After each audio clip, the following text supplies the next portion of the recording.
شامی صاحب، کیا آج کا مسلمان گھبرا رہا ہے؟ گھبرا تو نہیں رہا بالکل.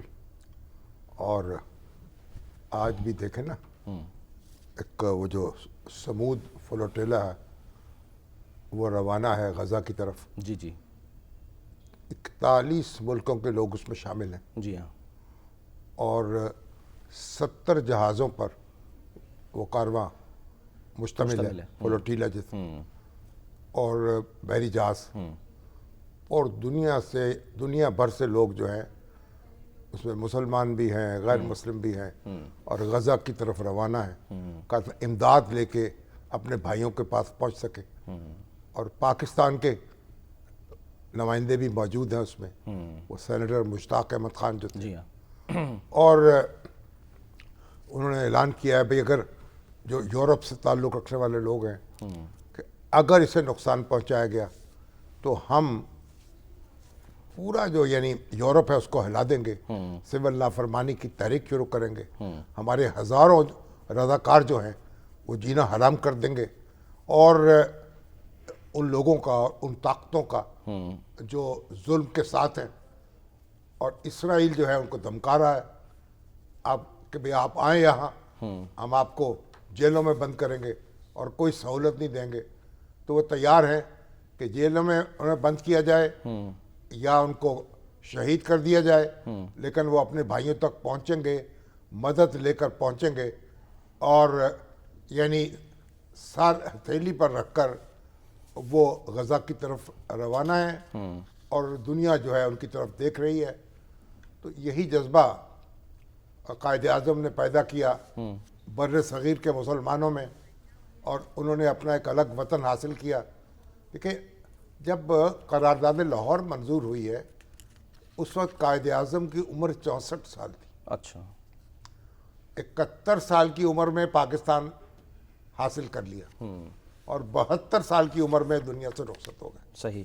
اس سے یہ بھی ایک پیغام ہے کہ آپ آخری سانس تک جد و جہد کریں، اور کسی بھی لمحے آپ کو اللہ تعالیٰ کامیاب کر سکتا ہے. صحیح.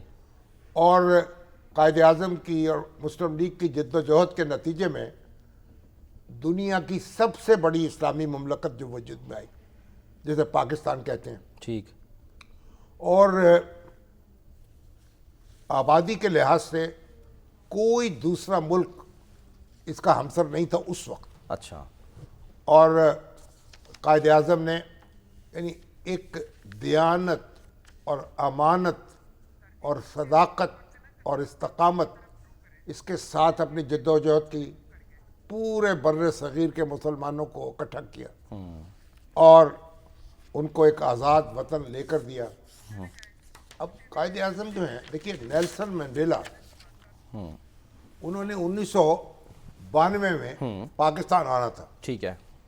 اور دورے پر، تو پاکستانی سفیر ان سے ملے اور ان کو دورے کی تاکہ انتظامات کو آخری شکل دی جائے، ٹھیک ہے. اور کہا کہ اس طرح آپ اسلام آباد پہنچیں گے پہلے. انہوں نے کہا نہیں، میں پاکستان جاؤں گا، سب سے پہلے میں کراچی جاؤں گا. اچھا. میں بانی پاکستان قائد اعظم محمد علی جناح، جنہوں نے میرے اندر حریت کا جذبہ بیدار کیا اور جد و جہد جو ہے اس کا میں نے شروع کی ان کے افکار کو پڑھ کے واہ. اور ان کی مثال کو سامنے رکھ کے، تو پہلے میں کراچی جاؤں گا، اچھا. ان کے مزار پہ حاضری دوں گا، ٹھیک. اس کے بعد اسلام آباد جاؤں گا. اچھا. وہ یہاں آئے، پہلے کراچی پہنچے، اس کے بعد اسلام آباد گئے. واہ. تو پوری دنیا میں جو تحریکیں چل رہی تھی آزادی کی، اس کو ان سے رابطہ تھا قائد اعظم کا. عربوں میں، تیونس، الجزائر، مراکش، ہر جگہ. صحیح. اور وہ لوگ جڑے ہوئے تھے، اور مصر میں اخوان المسلمین، اور قائد اعظم جو تھے سب کے لیے امید کی علامت تھے. فلسطین، مفتی اعظم فلسطین تھے اس وقت، بڑے اچھے تعلقات تھے ان سے. تو قائد اعظم نے جو ہمیں تلقین کی ہے نا، ایک تو آپ نے جھوٹ نہیں بولنا. اچھا.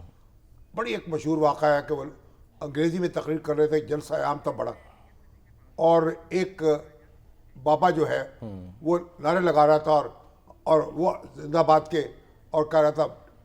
تو ایک غیر ملکی اخبار نویس ہے، اس نے پوچھا اس سے کہ تمہیں انگریزی سمجھ میں آتی ہے؟ انہوں نے کہا نہیں.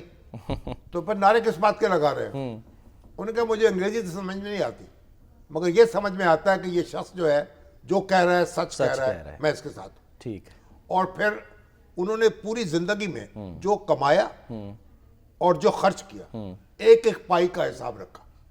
صحیح. منی ٹریل تو پوچھتے ہیں نا ہم ہاں جی. اپنے لیڈروں سے, جی ہاں. بھئی کہاں سے پیسہ آیا ہے, کہاں خرچ کیا ہے, منی ٹریل بتائیں. وہ ناراض ہو جاتے ہیں. اور قائد اعظم کی منی ٹریل جو ہے ایک ایک پیسے کی موجود ہے. اور سرکاری مد میں کبھی کوئی فائدہ نہیں اٹھایا کسی بھی قسم کا, کوئی سرکاری طور پہ کہ وہاں سے کوئی فائنینشلی. اپنی جو جائیداد تھی وہ ساری مسلمان جو ادارے تھے, قومی ادارے, ان میں تقسیم کر دی. صحیح. وصیت کر دی کہ ان کو تقسیم کر دی جائے. ٹھیک. اور پشاور اسلامیہ کالج پشاور تھا, اور اس طرح علی گڑھ یونیورسٹی تھی, اور یا دوسرے ادارے تھے. تو انہوں نے اپنی قوم کے لیے وقف کر دیا